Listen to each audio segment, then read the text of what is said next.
Boom.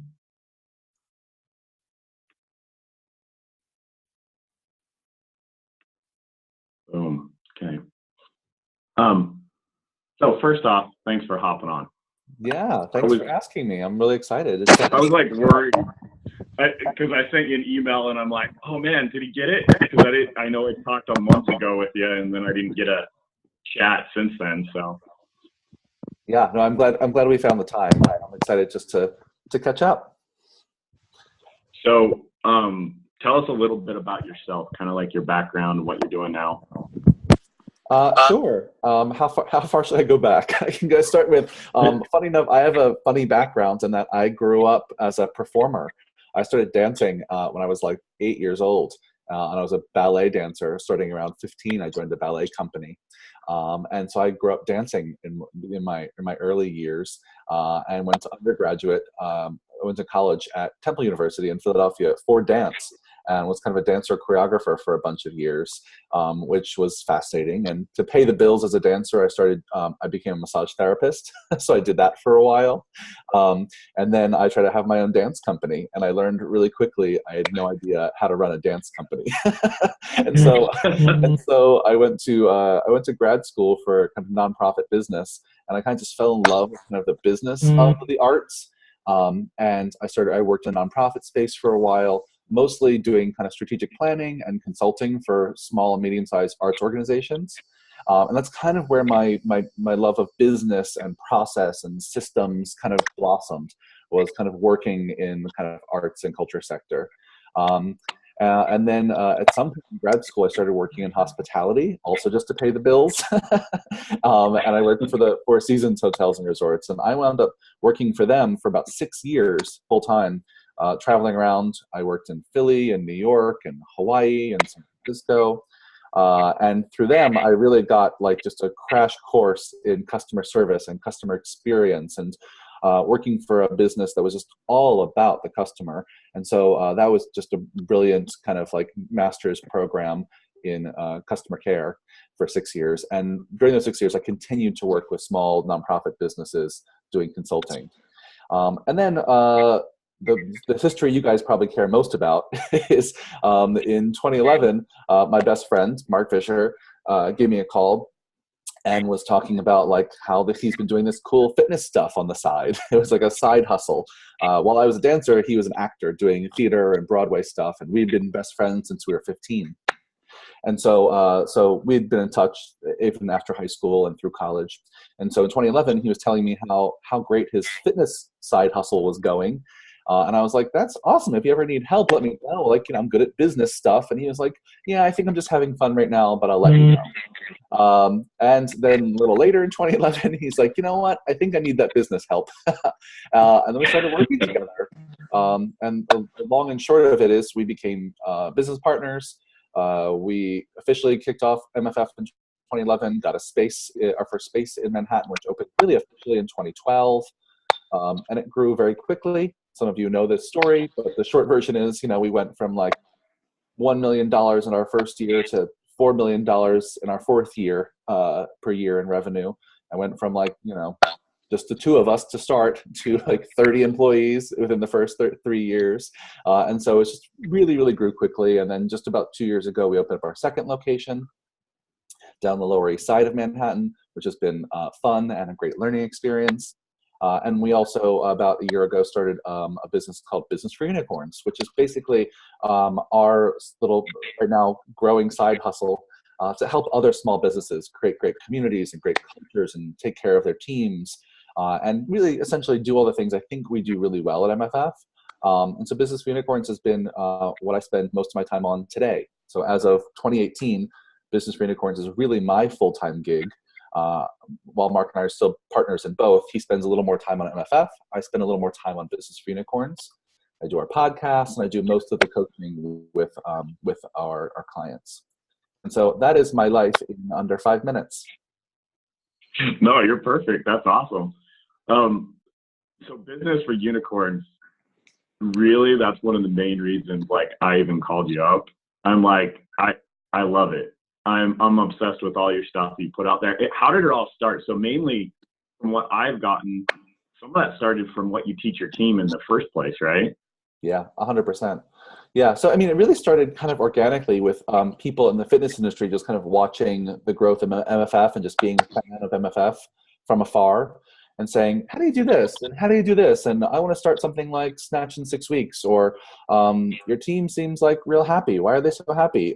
Or you guys are making lots of money. How are you making money? Like, we just would get all of those questions as Mark would go to conferences and things. And then we started to like just honestly just starting to have to charge for our time because we wound up hopping on the phone, just hop on the phone and pick your brain. Wound up being like, we're doing that all the time. And so we're like, this has to be formalized or else our whole week is going to be filled up with phone calls of people just picking our brain. And the other thing is, if anyone knows us at all, we're actually just big business nerds. So beyond just our experience at MFF, we read a ton, we go to a ton of courses and classes and things. So like, we love talking about business stuff. And so it just kind of fueled our natural passion. And then we formalized it by starting making courses that people can come and take. So basically what we do for Business for Unicorns these days is essentially two things. You can come to New York and take classes. So far this year, we've offered 5 classes. And the way that they're different than normal workshops or seminars is you come for like a day or two and we do like a massive kind of brain dump, but we don't just leave you out to pasture after that. So after the 1 or 2 day brain dump, we continue working with you for the next 2 or 3 months to help you implement it. So when you leave after the weekend with all your notes, you don't go back Monday morning and you're like, oh shit, now I don't know what to do. Or you start trying it and like, our ideas don't work for you, right? Because oftentimes what we're offering is an approach and it's not prescriptive, right? It's not like exactly step 1, step 2, step 3, because that's not really how business works. Like you need to make a version that works for you and your business.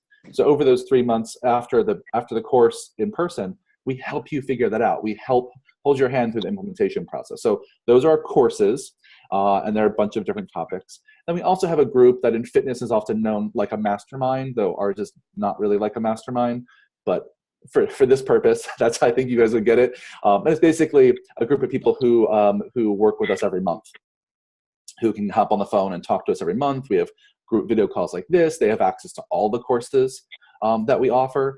We have a few special events just for that group, which is called our Unicorn Society. And so those are the 2 things Business for Unicorns is doing right now. The third thing we kind of do is we do a little bit of kind of custom stuff where we'll go to certain businesses and do one-off workshops and seminars that are custom for them. But we don't do a ton of that. That's a little bit just as they land on our lap, we kind of vet those opportunities one at a time. I love that. That like, because I think I read up on that too, because I'm looking at your courses, even want to go out myself, of like how you guys follow up. It's not just come learn, it's, hey, I'm going to help you implement after you get this knowledge, which is amazing, because I think that's where a lot of us screw up, right? It's like, hey, weekend course, got lots of knowledge, it was great entertainment, and then we leave and we don't do anything with it. Yeah, it's true. And I mean, it's the reason, because, Mark and I are such avid learners, and we would just ourselves get so frustrated that we would go to this great one-day workshop with this brilliant person, and we'd be like, oh my God, this sounds like it makes so much sense, and I can't wait to do this. And you make it sound so easy. I'm just going to go and do this right away next week. And then we try and go and do it next week. I'm like, oh wait, you didn't mention that this part was going to be hard, and you left out this part entirely. And my business is different because we're like, and we are ourselves frustrated because, the knowledge, honestly, is just useless, right? The knowledge is useless if you can't take the appropriate action to get the results. And so we're just like, let's just help people take action. We'll give you good information for sure. But to be perfectly honest, so this is not me being self-deprecating, the information we have to give is not really infinitely better than anything you can find in a book or some online course. The information is ubiquitous. Like the information is all over the place, and information is free, right? The thing that we help you do is help you map that information to your business or your life or whatever the course is. And that mapping to make it personal for you and help you change your behaviors and habits, that's what I think our superpower is. I think that's our unique value proposition if I'm being a douchey business person. Yeah, you're making it more impactful instead of just like, hey, great knowledge. It's like, no, let's help you impact. So what's been your favorite one so far, Business for Unicorns? Like, I'm sure they're all of them. Obviously, you wouldn't teach it unless you loved it. But what do you feel like out of the courses you've taught so far, What's Yeah. the one that's most impactful just for a coach, not an owner, because we're a big box gym.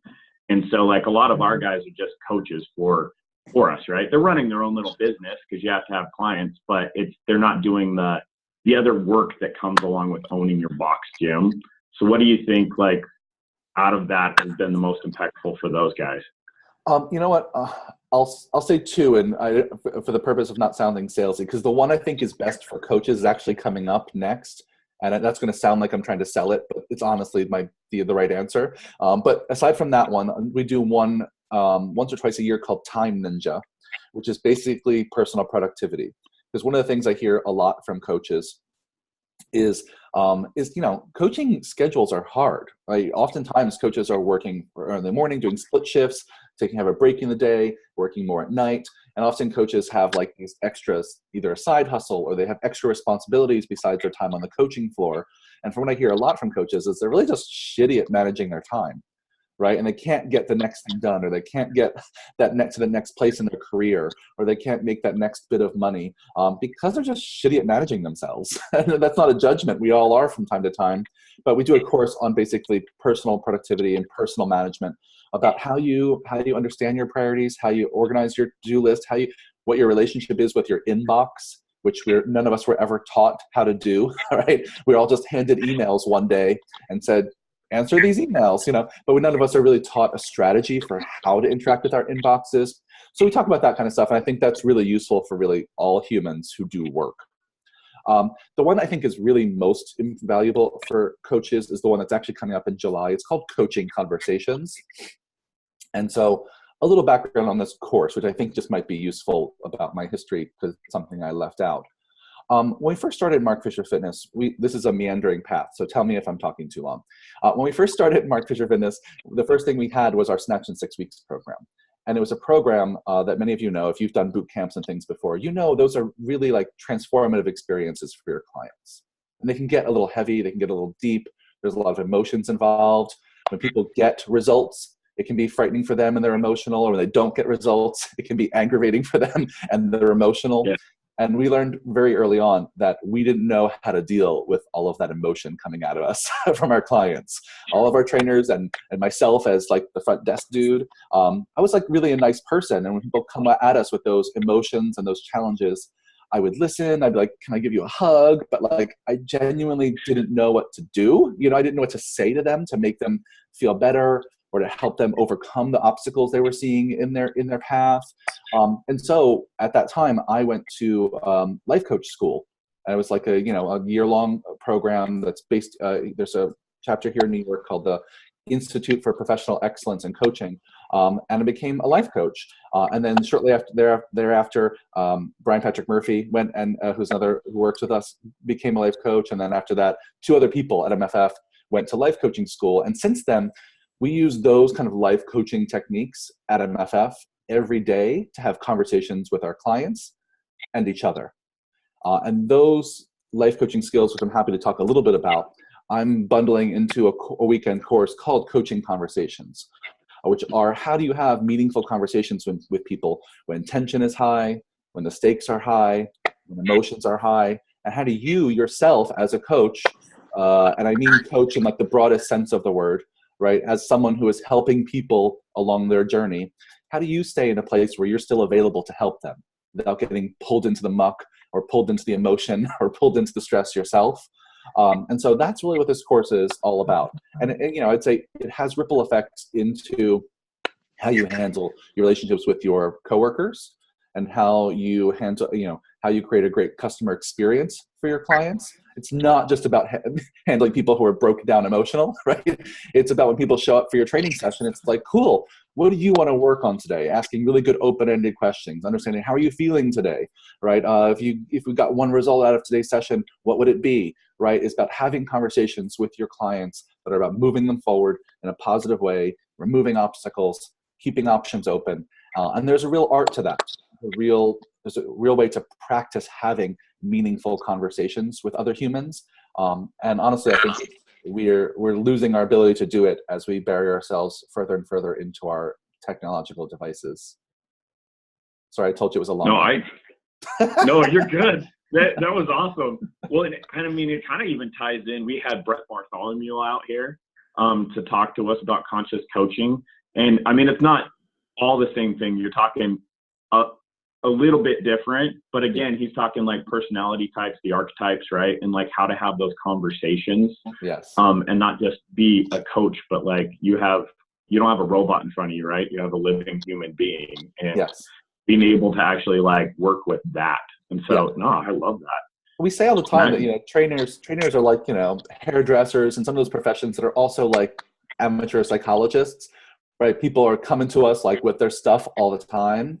And I think, I'm not encouraging us to pretend like we're psychologists, right? There's some stuff we should totally send someone to a therapist for. But in fact, many people there is a way for us to be useful when people have challenges and emotions around the work we do together. And so the things we work at in the course are just really, basic things that we just should be, every child should be taught in school, to be honest.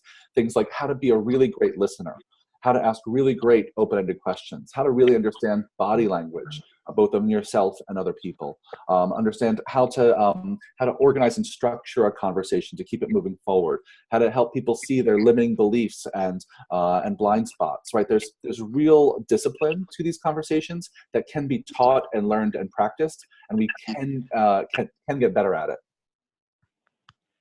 I think that's actually more important than, I mean, you can't be a crappy coach, right? You don't want to be a shit coach, but I'd rather you be an okay coach and own that than be an amazing coach and have no people skills, right? I agree. I agree. So I think that's amazing that you guys teach that. Yeah, I'm a little bit in the camp of, and I think Brian Patrick Murphy says this a lot too. Like because I'm not a fitness person, I'm not a trainer. Like I don't have any letters after my name related to training. And so my primary perspective on training, as long as your people are moving, they're having fun, and you're not hurting them, you're doing great as a trainer, right? Just make them move, make them not get hurt, and make them have a good time. So they come back and keep moving. That's pretty much that's from my baseline, right? And so I'd say if you're there already, you're ready to start focusing on this stuff, which is inspire them, motivate them, help them get out of their own way, help them be in the right mindset, right? That's the stuff I think is equally as important. I'm sure plenty of trainers would disagree with me on that, and they're welcome to, but that's where I'm at on the topic. Well, truthfully, I think I've done this for over 12 years now, and I don't think I was the greatest of coaches to start off for probably years, but I kept clients for a long time. But I think it's more because I was more of a people person, right? Like I can get along with people a lot more. And that's like you said, I don't want to injure them. I want to get them to their goals, all that kind of stuff. But that's what kept them. And that's why you guys do so well at MMS too, because it's you guys create that culture that people want to come, right? It's not just that they're getting results, they want to come. Yeah.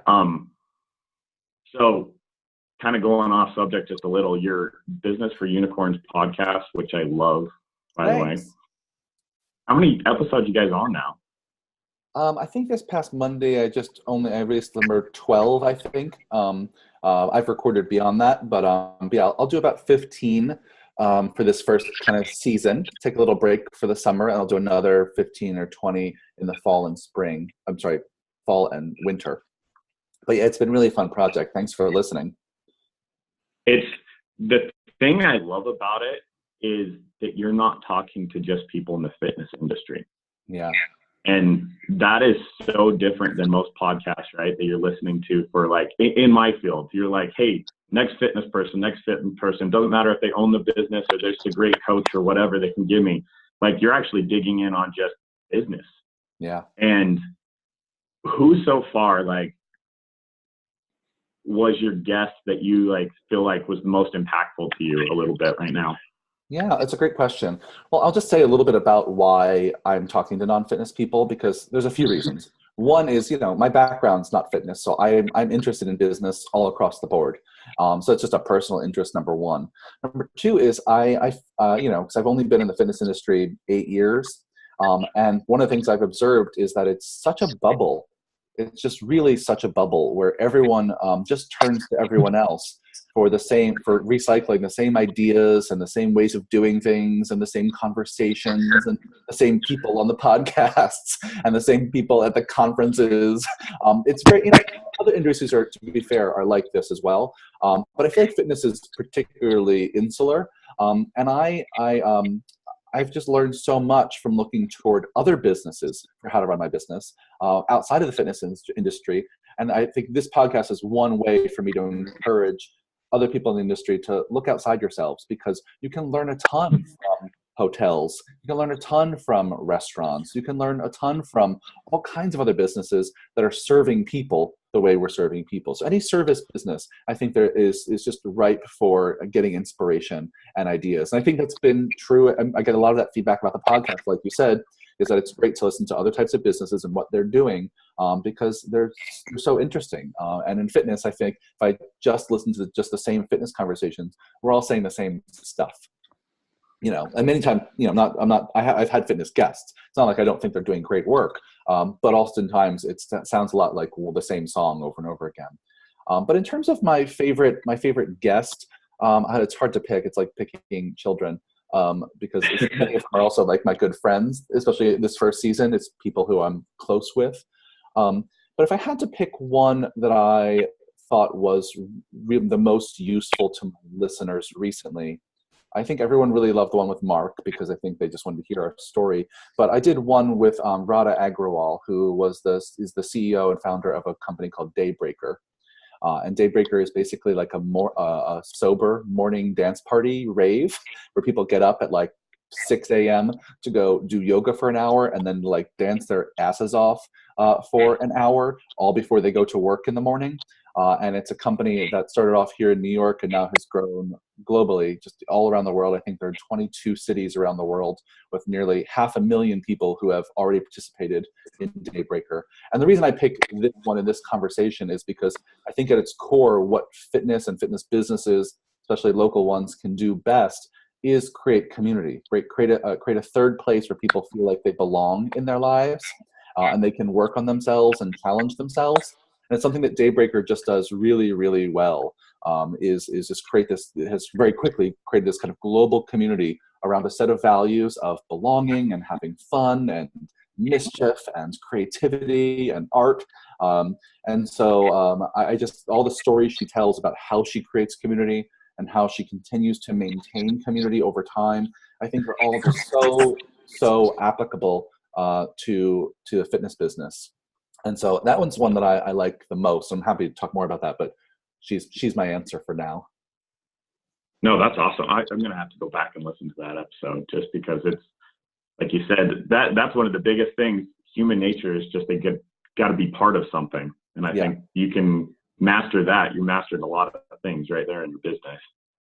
I'm going to have Lane ask you a question too. Hi, Lane. How are you doing? Hey, Awesome. Thanks for hopping on the call with us. I was actually at Mark's talk at Perform Better, and the coaching conversations presentation he gave was fantastic. I do have a follow-up question on that. What do you recommend for coaches who are going about taking that information that you guys provide in the coaching conversations course and now, activities to develop those skills? Because I think you're absolutely right. Like, the knowledge is fairly intuitive once you hear it, but then it's the getting good at doing it that is really important.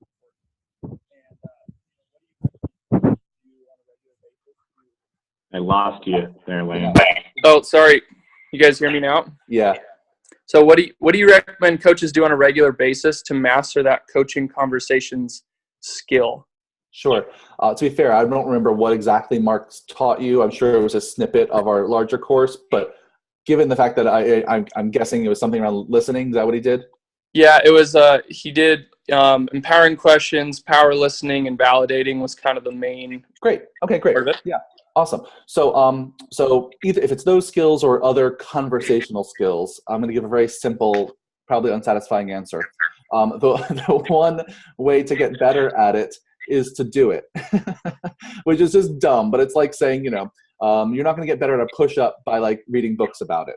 You're not going to get better at a push-up by like thinking about it a lot, right? You're not going to get better at a push-up about talking about push-up mechanics for the most part, right? And the same thing is true with this. If you want to get better at being in conversation with other humans and better at listening and asking questions and reflecting back and navigating the conversation and all the things we teach in the course, you need to do it repeatedly. I think, my coaching certification was like hundreds of hours of practice.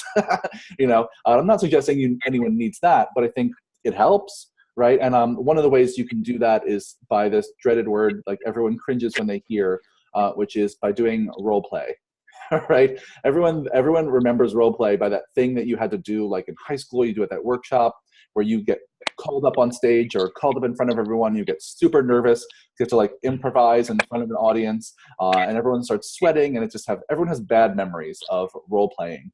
But I have to say that that's just the best way to do it, because you need to have that practice setting where you can try and be awkward, and stumble over your words and not know what to say and have awkward silence. You need to do that in a space where you're comfortable falling flat on your face. And so finding people that you're comfortable doing that with who are also working on these skills, finding an accountability buddy to work with and say, hey, can we just have a 30-minute conversation per week? And every 1 week, you'll be the coach and I'll be the client. And the next week, you'll be the client and I'll be the coach. Just 30 minutes a week or 1 hour a week, and we'll flip-flop back and forth. Just to have that regular routine of, I'm going to put on my coaching hat. And by coaching hat, I mean this coaching conversations hat. And I'm going to practice having this kind of conversation as much as I'd practice doing my bench press. And so I think it's that regular discipline, because the thing about it is, just like, you have, muscle memory, right? That helps you get better at, and I know it's a vague term some deep science people hate, but I think it's the shorthand for your body getting better at remembering how to do things.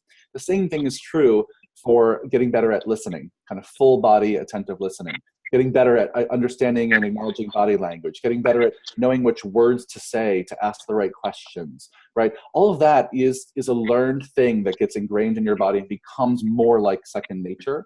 So you just have to practice, and you have to practice in a safe space where you're going to fail. And then I would also say, as you get better at it, you just want to weave it into what you do, right? You just want to weave it into the kinds of conversations you have. So, for example, if you're a manager, or if you're not, even if you're managed by someone else in a work setting and you have those kind of one-on-one conversations, you can pull out all of those skills about how you listen to someone, how you ask questions, how you validate what they've said and reflecting back. So regardless of what skills you're working on, I would say you want to start to weave them into your real life and find moments where you can have a different way of being in the conversations than you used to have.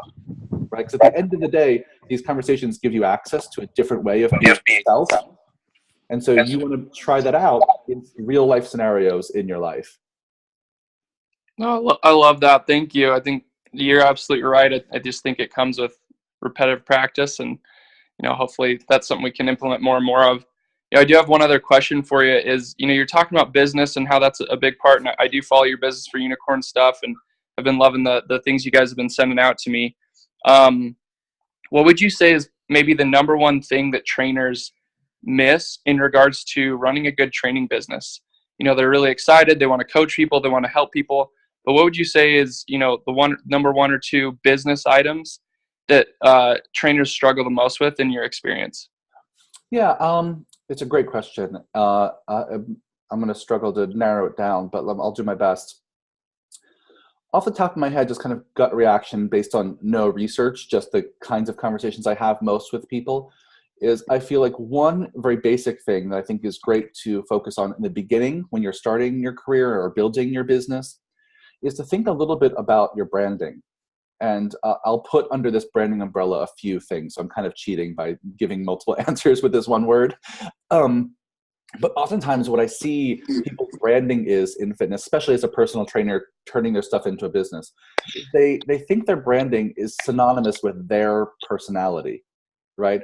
And they build a website that's like, let me tell you all about me, right? And I'm not making fun, right? This makes perfect sense to do. But if you've been a personal trainer working in big boxes or on your own, freelancing, and you are turning into a business, oftentimes you think the thing you're selling is you, right? And then, in some cases that's not wrong, right? There's some people who are just like super hot trainers and you're totally selling work out with this hot trainer who's also a model. And like, maybe that is your brands, like maybe. But for the most part, I don't think that's what people are going for, right? And so So I would say, to think as your brand is like, who is your core kind of client avatar? Who is the person you want to speak to most? And get really clear about that. Write it out. Who is the person? How old are they? What do they look like? What's their name? Where do they work? And when we talk about client avatar, we talk all about the demographic information, all that kind of stuff, and the psychographic information of the people you want to work with. What are their pain points? What do they care about the most? What are their goals in life? When you know all of that about who you want to work with, then that's what should be reflected on your website. That's who you should be talking to in your branding and your social media and your marketing, is that core person that you want to work with most. And it's a simple exercise. You can just Google client avatar. There's 1,000,001 templates and exercises, but all of them are basically that idea of who do you want to work with? What are some demographic information about them to help you target them and narrow them down? And what is some psychographic information about them so you can understand what they want and what they need and what's getting in their way, so that you can be someone who says, oh, I understand your problems. Let me tell you how I help solve them, right? And every long form landing page you've ever read, squeeze page you've clicked on, has been some version of that conversation. If I see your pain point, I'll use Time Ninja example. Like, I see you have no time and you're stressed out and you can't meet your goals and you end every day without having finished your to-do list. We can help. Right? Here's all the ways. Every good piece of marketing is some combination of, I see you, I see your pain points, I see what you're struggling with, and let me tell you about how I can help you get to where you want to go. And often that's not what I see with personal trainers. I often just see, let me tell you about my certifications. Let me tell you about how fit I am and my story about how I lost weight, which is not wrong, but I think if that's the whole piece of the pie, if your whole brand is based on, your six-pack or the letters behind your name, I think you're missing a piece of the pie, which is your clients. And I think I would probably invert that and make it be about 80% about your clients and 20% about you and what you have to offer. So I think that's one piece. I think the other, I'll stick in this lane. The other, if I get to pick technically a number two, even though I just listed like 10 things, a number two is often. There's a really simple distinction that people miss in describing their services. So oftentimes when people describe what they do, they will just describe what they do and how they do it. And I would call that all like the features of your services. So I'll use like a boot camp, for example, right? Oftentimes trainers will do a boot camp or a 21-day challenge, and they'll list on the website like all the things you get. You get X number of classes and unlimited phone calls and a Facebook group and blah, blah, blah, blah, blah, which is all great. Those are all what I put in the category of features. What they're missing out is this other category that we call benefits, right? What do people get out of all of those features, right? So if they come to all those classes and they do the online Facebook group and they do the nutrition coaching or whatever all the features that you're offering, what's in it for them? What do they get out of it? Because that's the stuff your clients really care about. You're going to have more energy to wake up and crush your day. You're going to be connected to a community of people who are your support system throughout this program and beyond. You're going to learn more about your body and how it works, and you get the idea. And so I think that distinction between benefits and features is really important to new trainers, because I think they get stuck on the first and forget all about the second. So I could keep going, but I think those are two things I often see when I'm looking at new trainers starting and looking at their website or their social media content. Those are the things I see the most. No, that's fantastic. Definitely some really important things for people to implement. Thank you. Yeah. So I told you 30 minutes, and I think we're 35, so I don't want to take up too much of your time. I could seriously talk to you all day, though. And I know you weren't trying to sell us, but I'm probably going to fly out to New York. So that's great. Yeah, I love it. Come one and all. I think we will, to be, again, this sounds salesy, but I promise it's not. We've had a huge response to this course, and we're only in like our early bird period right now, but I think it will sell out by the end of this week. And so if you're interested, please go to the website. I would hate for anyone listening to be interested and then like just miss it because like, oh, it's not till July, but I think it's going to sell out before then. So, but come, and we're in the early bird period, so it'll be cheaper. But it's going to be really, really a super fun course. And plus, after the course, you get to work with me for a few months, and we'll hop on the phone or video calls, and we get to actually practice you being a coach. That's the best part right there. Yeah. We're excited too because Mark's coming out in September to talk with us. So we'll have Mark, Dan, and a couple others come out and talk. So now I need you to come out too. Yeah, let me know. I'm happy to come. Maybe I'll just have you come out, then I don't have to fly to New York, and I can save some flights. Yeah, I mean, have you come to us. Yeah, if you assemble enough people, I'm there. Cool. Thank you so much again. I won't take too much more of your time, but I appreciate you jumping on the call. That was awesome. So thanks for all your insight and all your information. Hopefully we'll talk soon too. Awesome. Thanks for having me, guys. It's been really fun. So have an awesome day, and we'll talk soon. Thanks. Cool. Yeah. Bye. Thanks.